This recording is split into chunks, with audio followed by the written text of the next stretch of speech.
The market has been on an unbelievable heater with the kickoff of summer, no pun intended. So, welcome to the Pocket Change Market Report hosted by your boy Blue, Sean, that's me. We're going to be taking a look at the last, I would say, 48 hours of eBay activity for all of your favorite die varieties and mint errors that people are finding out there in not only circulation, but also cherry picking at the local shows. It stands to mention that the coins that you see here today can be had for face value. And when you find them, you can either do one of two things. You can add this unbelievable piece to your collection as maybe a front and center trophy, or you could turn around and sell it and make some pretty unbelievable money. There are a lot of people I know that are doing this as a supplement to their normal daily 9 to 5, and we're going to check things out here. One important kind of mention in this, and that you don't have to grade these coins. There's been a little bit of miscommunication because I did that Buffalo Nickel PCGS grading submission video a couple days ago, and I had a few people that kind of called me out and said, wait, you're telling people don't grade these coins, yet you're showing a PCGS grading submission. So I wanted to kind of squash that, because the coins that I say that we should not grade are die varieties and mint errors. They sell for themselves. There's just no need for that. But for higher end obsolete type pieces, I mean, no doubt about it, if it's going to make a difference on the value of a coin, especially if you intend on selling it on a big auction circuit or site like Great Collections or Heritage. So I wanted to let you guys know that I am an absolute proponent to not grading coins, but there are certain coins that fit in that mold, but not all of it. So with that being said, we're going to get started here momentarily, but I wanted to throw a little bit of kudos and thanks to channel sponsor Whatnot. Aside from eBay, I've been selling on this platform with great success, and you have that opportunity to do so as well. Whatnot is looking for spirited, highly just really motivated people that have a little collection that they need to sell, or wanting to get into business of selling on this live social media platform that has been kind of making waves here in the last few years. And it's even more important today as eBay is becoming a little bit more antiquated, but eBay, in my personal opinion, has its place in the scene. Whatnot is more of the I need to sell these today and make money today kind of deals. So if you're looking to sign up onto another platform that'll help you supplement your business, Whatnot is the place to be. I'll have my link down below to sign up if you're interested. But aside from that, if you haven't signed up at all to buy some of the cool collectible pieces, whether it's coins, paper money, precious metals is especially big right now with the price of silver, but also other things as well, like sports cards, comic books, you name it. Just about everything's being sold there with some sort of collectability, and Whatnot is front and center on those particular collectibles as well. You could scan the QR code that's right on screen. You scan it today, sign up under me, you get $15 off on anything that you choose, and it comes off automatically. A lot of people have been saving tons of money on, their first 1 ounce silver. Can you imagine saving $15 off of 1 ounce of silver today, which is selling for a discounted rate through a lot of sellers because everybody's selling them? Just the other day, I was selling silver for right around $32 an ounce, even when silver was up to $37. Not for a lack of trying, but people were also using in conjunction the $15 coupon and essentially getting 1 ounce for basically half off. I mean, that's a pretty good gig there. So go ahead and check things out. I'll have my link down below as well if you didn't want to use the QR code to sign up today. And I'll also have it pinned in the comment section of this video. Thank you so much for listening to my Whatnot rant right there. So we're going to go ahead and jump right in. Now, a coin that immediately sold. I'm telling you, this thing was posted and then sold within like 2 or 3 minutes. 1990 Philly Broadstruck Kennedy $50. Wow, this thing is pretty amazing. Now, Granted, it's not a centered broad strike like we'd like as far as eye appeal is concerned, but any kind of like large size denomination coin with a mint error on it, especially one as dramatic as this, will command quite a bit of desirability and attention on the secondary market. Now, you're probably asking yourself, well, Sean, I mean, something like this doesn't normally pop up in a roll of Kennedys because of its much larger size, and I get it. But where you could cherry pick some of these that are going to be at your local coin shop or show, where dealers that aren't particularly fond of selling errors because they just feel like it's too slow of an item to sell, understandably, they're going to discount these things to unimaginable prices. I've cherry-picked coins like this for right around $25-30. And, you know, it's a coin that has much more value on a space like eBay where you have thousands of collectors out there of all types. So this one right here, I'm happy to say this one, again, sold immediately for $114.25. That's the price of the item with shipping. So every time I tell you guys, you know, what a price of a coin and what it's sold for is going to include shipping as well, if applicable. All right, beautiful piece to kick things off here. Next one is going to be a 1938S. Okay, it's not just any coin. This one is notorious for a few very well-known Repunched mintmark varieties. This is another big one here. This is the FS 502 Cherry Picker's Guide variety. It's an S over S over S, which means that mintmark has been punched and attempted 3 times. It's really quite dramatic. Now, first of all, condition of the coin, it's very nice. It's got a nice minty red, but it's not like a super high-end piece, you know. It's got a few contact marks that, you know, some collectors might see as distracting, all right? And, that is evident on this coin. So it is far from like a top pop high-grade specimen, but still, it's one that we consider in grading-wise a BU coin, or brilliant uncirculated. Now, when we look up close to the mint mark, you can see the multiple punchings of that S mint mark. It's been attempted a few times. Now, keep in mind, prior to the year 1990, mint employees were still hand punching the mint marks onto the working dies. So that's where a lot of kind of like the human error element comes into play, and that's why repunch mint marks occur.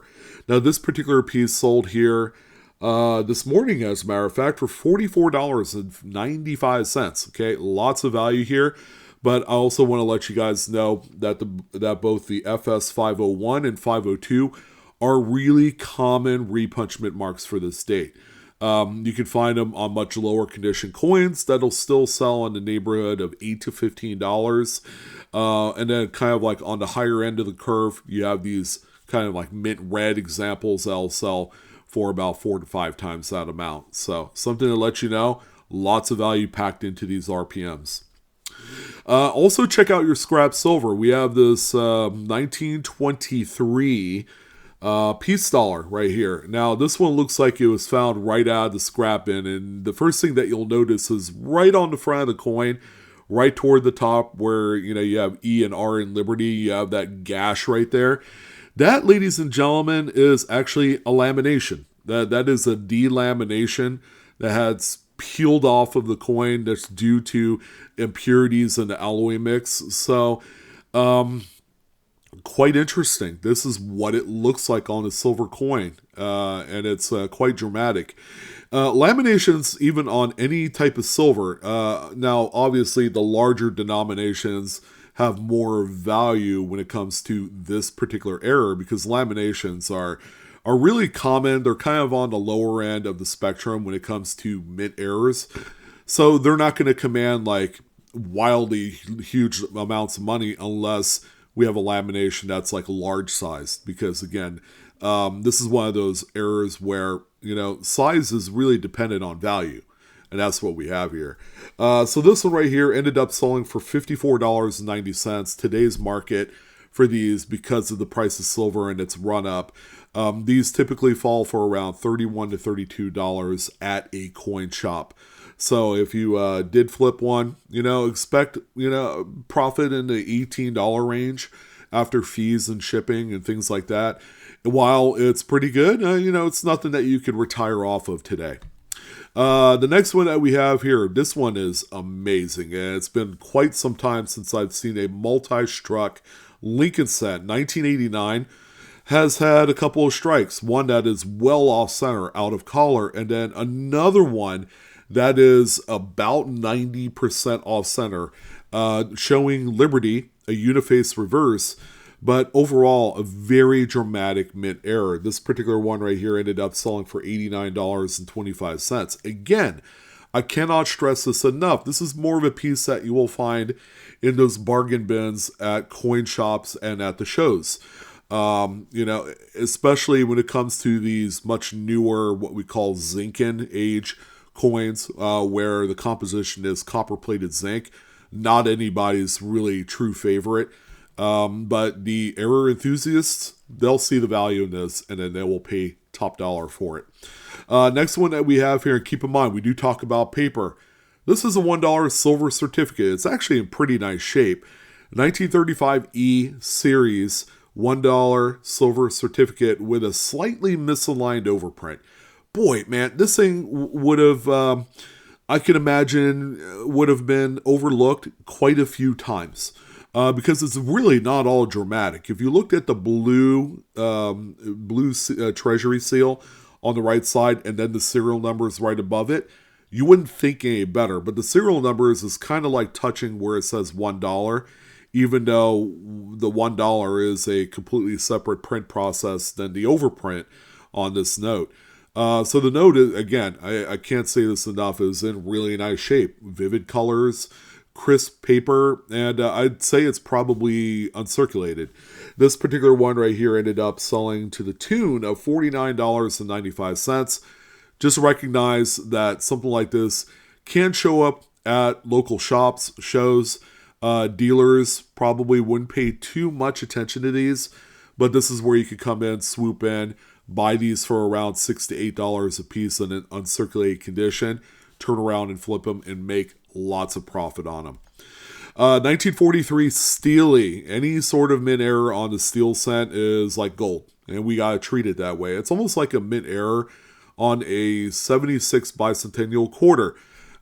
Same deal. We treat it as gold because they're kind of like one-off type coins that are really popular with collectors. This one is off center by a little bit, like 15%. It's enough to capture your attention for sure. Now the coin is, it has a little rust. It's oxidized. It's not the prettiest thing on out there, but I mean, I can't really argue with the price of $204.35 on this one. I would trade that all day long. Trade the coin for a couple C notes. I mean, that's a pretty good deal right there, right, guys? That's a go, especially during the summer. It's a go in the gas tank because we're gonna do some trips. You guys can, that'll pay maybe a week's worth of groceries in some families. $200 on a coin that doesn't really look all that great is a tremendous trade-off. And this one, however, I mean, this one sold for damn near the same amount of money as that steel cent. $200 flat is what this one sold for. 1981p Jefferson nickel that was struck on a 1 cent planchet. So that's why it looks smaller. That's why the coin looks redder, because it's not nickel at all. It's copper, So, pretty cool. These tend to escape out there, and they can be found in either nickel or penny rolls. I have found a total of 3 over the course of like 27 years of like roll hunts of this particular type. All nickels struck on cent planchets. $200 for this thing. And the coin, obviously, look at it, has circulated. So it has escaped many hands before it was finally discovered and it pulled out as a nice rarity. There's a little bit of the weight there, 3.04, coming in very close to that 3.1 gram weight for a copper planchet. So that's worth mentioning that this one is within the weight tolerances of a 1 cent copper plan. Next coin that we have here is actually a Civil War token, and sometimes we'll cover these. Not completely beloved by, the entire coin community. It really takes someone special that probably loves Civil War era of coins to really embrace these. Myself included. I love Civil War tokens and Civil War store cards. And it's going to be something that over time will get more popular. So we came across this one on eBay. And it just has a lot of die cracks on the front of the coin. That makes it really dramatic. Now keep in mind, before we get all hot and bothered and excited over like die cracks and cuds, this is actually a common occurrence on these, as all of them were privately struck.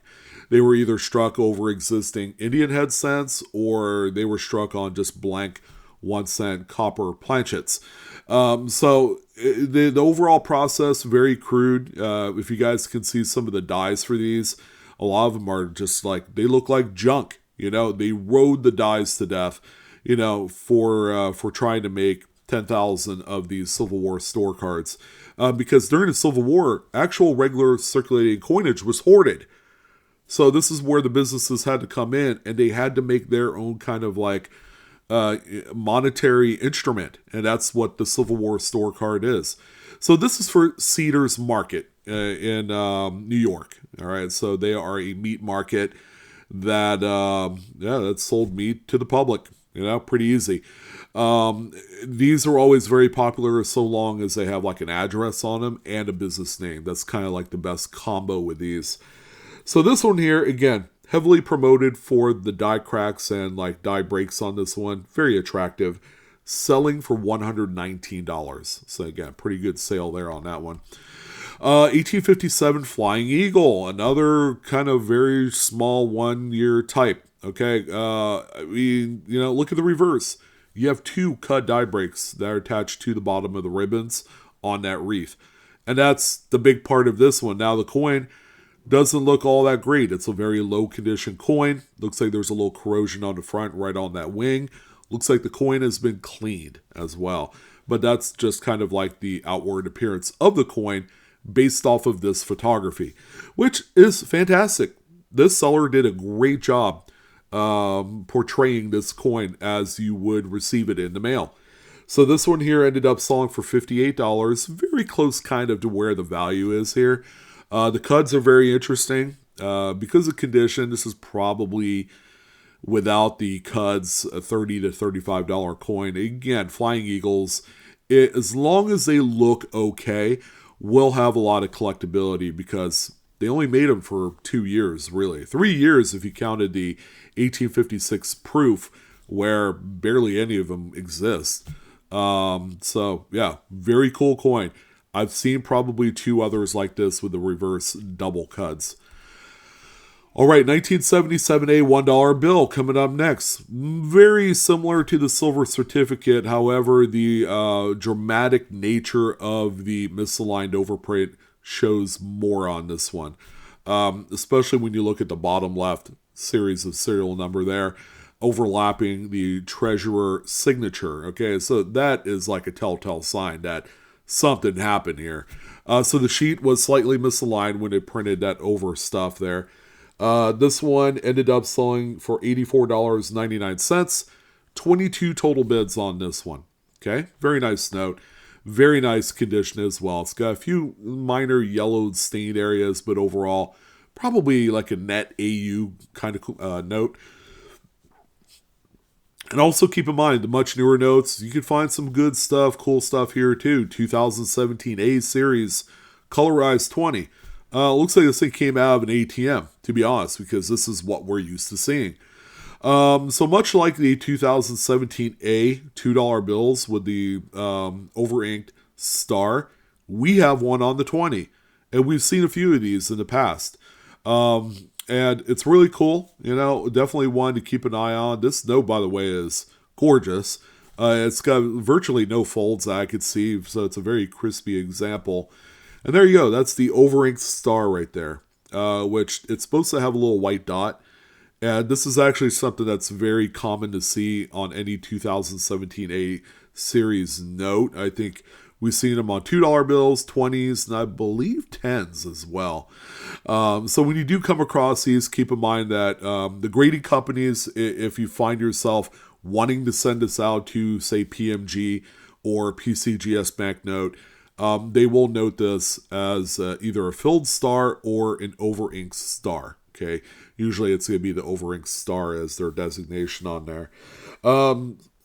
So yeah, a $20 bill, with a little wave of the magic wand, ended up selling for $133.49 with 22 bids.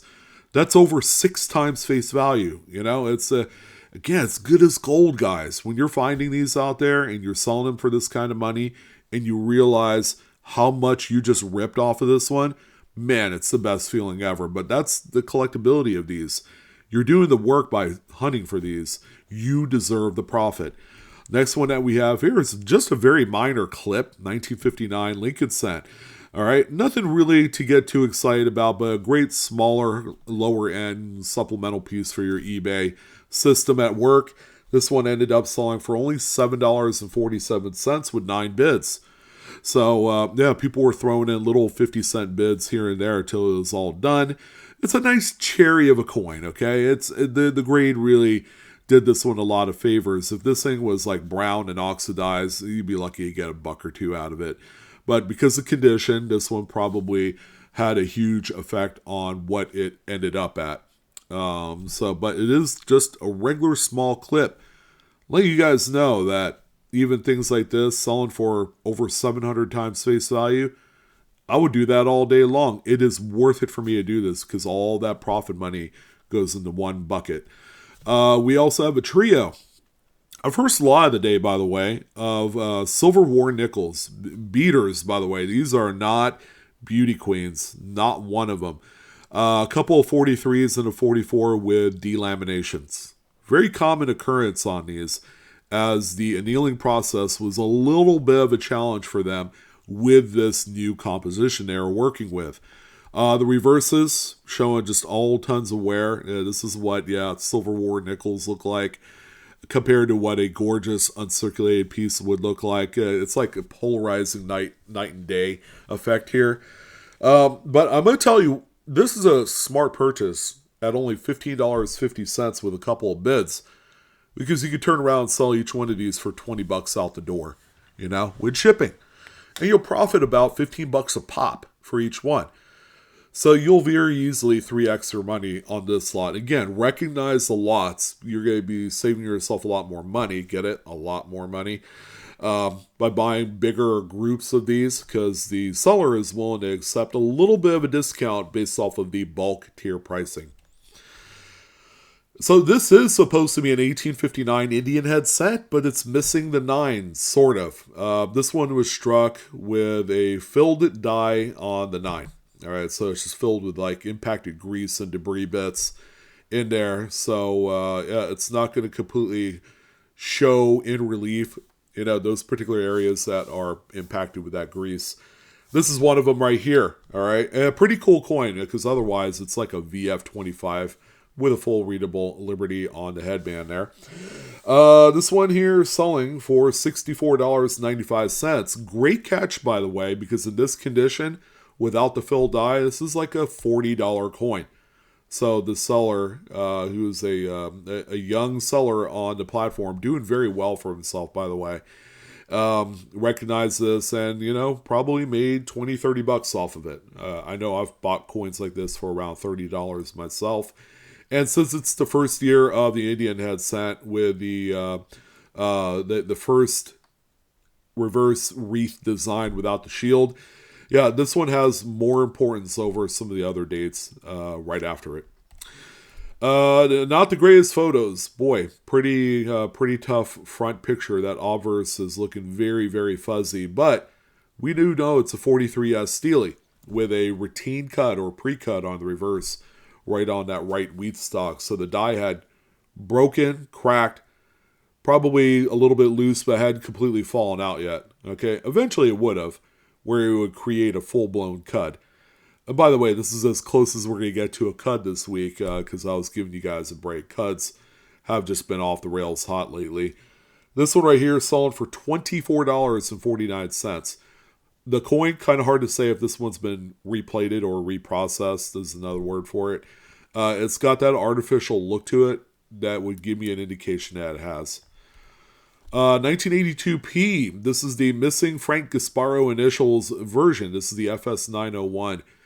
Very well-known cherry picker's guide variety. If you're hunting through $50 rolls for finding silver, keep in mind this one is as good as 90% silver half.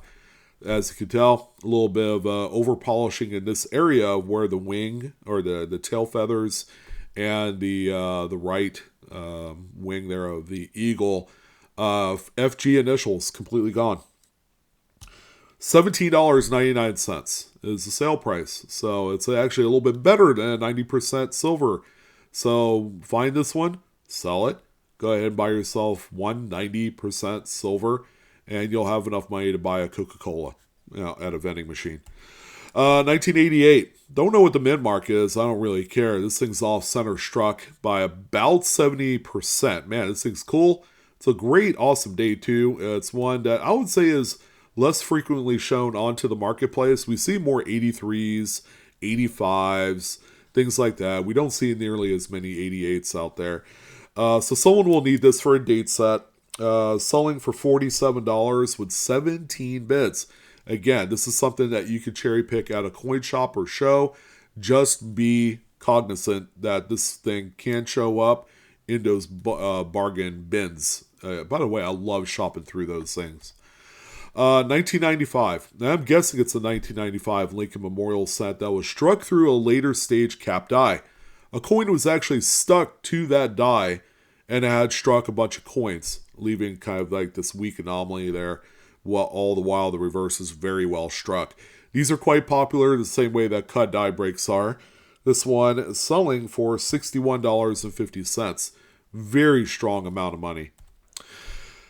Beautiful one here. If it wasn't for that stupid little carbon spot right on Lincoln's throat area, this thing would be, and one on the reverse too, this thing would just be an outward banger. 1928. Large S variety. This is actually a variety recognized in the Cherry Picker's Guide as the FS501. Yeah, the mintmark is huge on this. It's like night and day. If you looked at a small S or a regular S to the large S, you would know right away, the difference. Sometimes it's naked eye visible too. This one right here is selling for $250. Again, if it wasn't for the carbon spots on here, which indicates that maybe this thing was dipped or cleaned at one point. It's got kind of like an unnatural look to it. It's got a few scratches on the reverse as well. But yeah, this is one that a lot of people love cherry picking. And if they're able to find one in really nice shape, much like this one, the pricing grid goes like straight up, like into outer space. Especially when you have a true blue like Mid-State 64 red or red brown, or something higher like that. This thing really shines. Oh boy, man, this thing's awesome.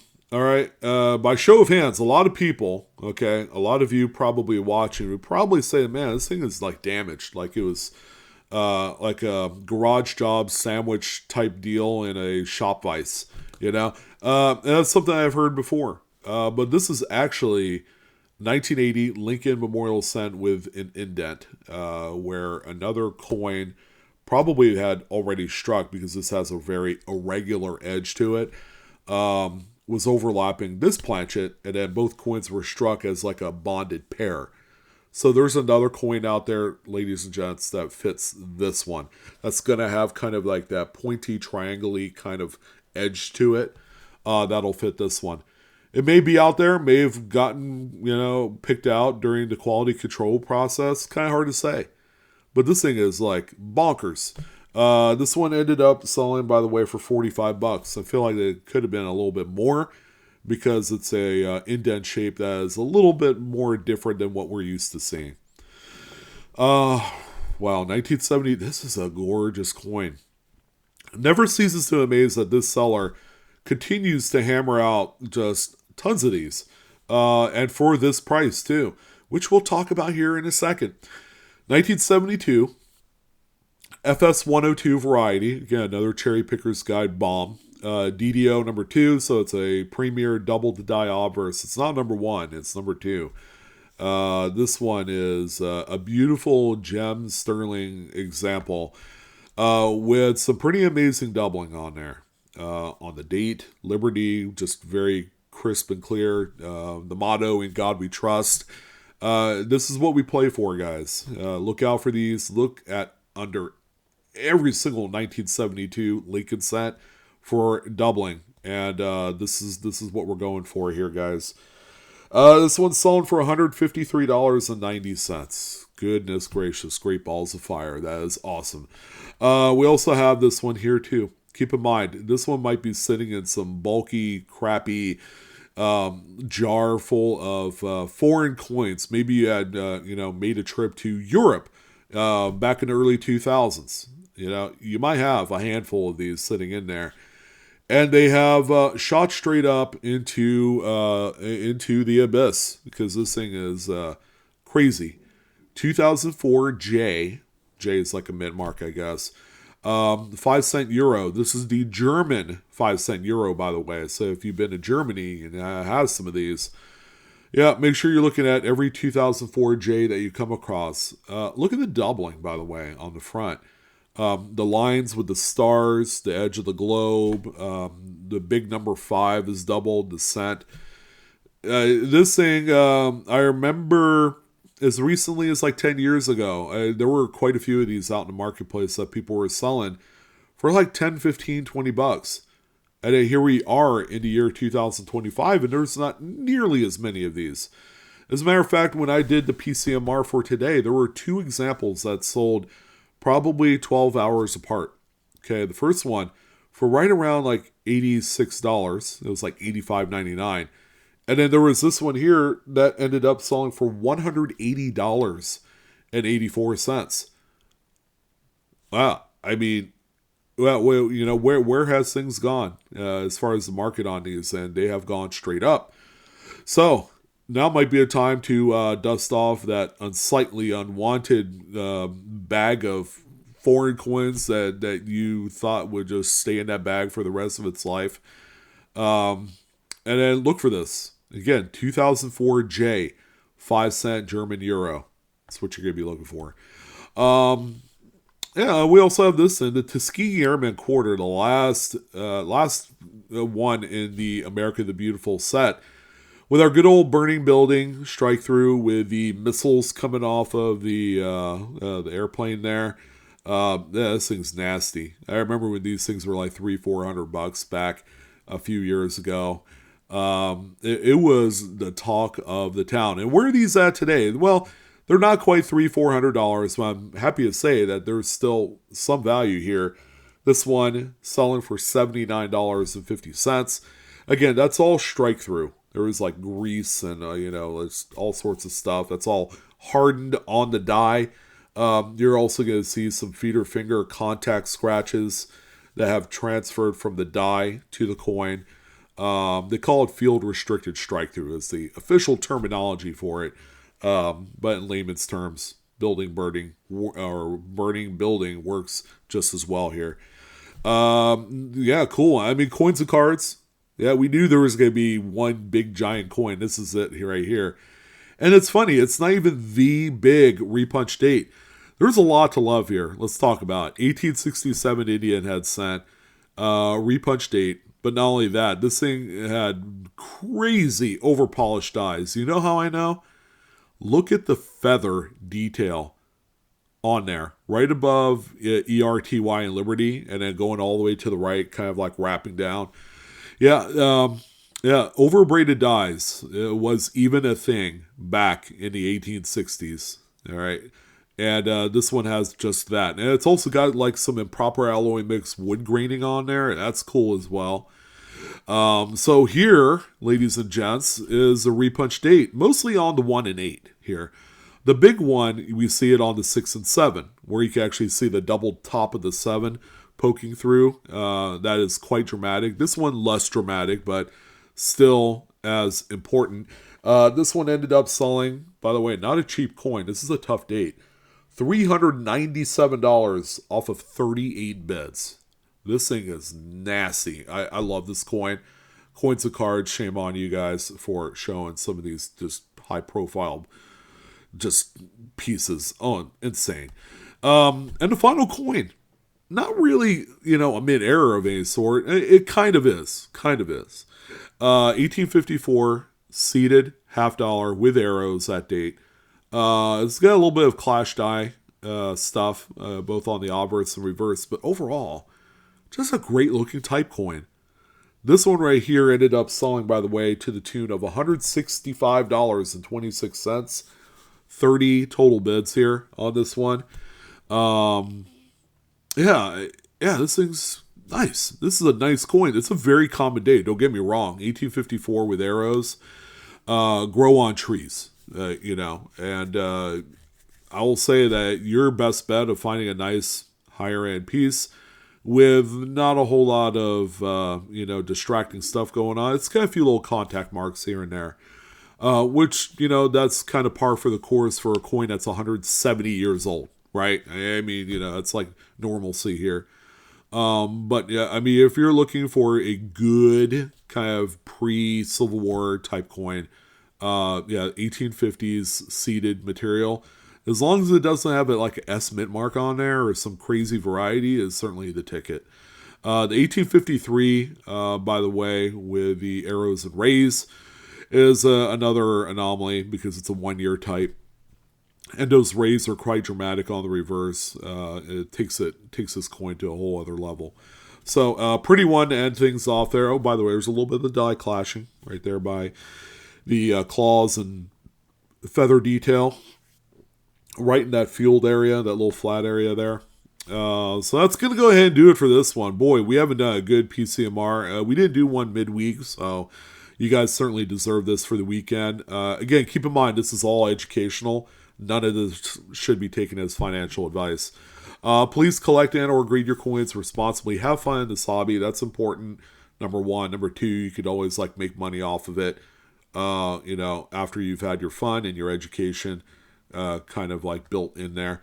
But that's it. I'm your host, Sean, with Blue Ridge Silverhound. Quite a nice group today. Hopefully you guys enjoyed it. You got some kind of inspiration from this video to go out there and find some treasures of your own. They're all over the place. Don't forget to hit the share button, share it to your friends, family, social media, subscribe to my channel. And that's it, guys. I'm out of here. You guys take care.